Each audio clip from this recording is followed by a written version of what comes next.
We're an unusual bookshop because we've been able to survive and been able to have a lot of good customers. Curious is pretty unique. I've never seen another bookstore like it. We're different from most other used bookstores, certainly in this area. You can't really open something and have it be like this. This is 40 years in the making, so it's a neat place to work. Well, a lot of people don't even know that we exist. They just walk by a shop and say, huh, what's that? We're 18 feet wide, so it's kind of a small shop, but we're 100 feet deep, and we have 3 floors. A lot of people aren't aware of that. They just figure, wow, what's this?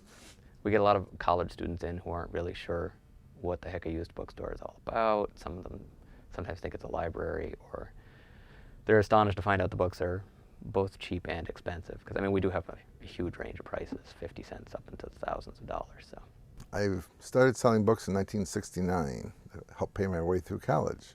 I graduated in 1971 and also started selling books retail.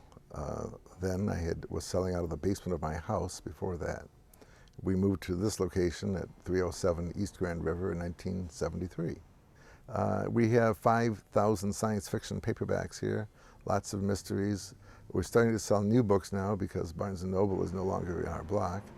A lot of students come in looking for beat writers like Kurt Vonnegut or classic books, not really Dickens. Nobody reads Dickens anymore, it seems. we carry a lot more titles per square foot because we don't tend to have duplicates out on the floor of a given book.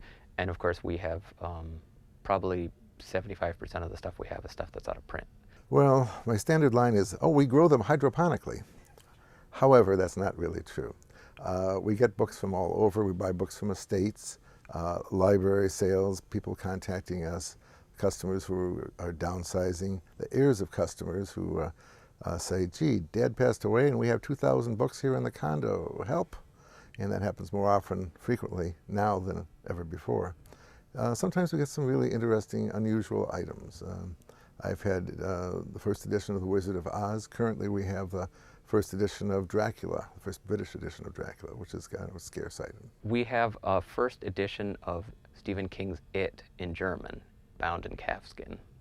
We have a lot of old MSU football programs, and some of those are very cool. Pretty much all paper things. A lot of people collect postcards and photographs, old maps, trading cards, anything made of paper, and we see all of that too. So it's more than books. It's a neat place. We get a lot of people that are students that graduate from Michigan State and come back, and they still are looking for books. So it's kind of fun helping someone complete a collection. The thing about Curious is that if you come looking for a certain book, we might not have it, but you'll find 4 or 5 other things you want while you're here looking around. So it's kind of like treasure hunting when you come here.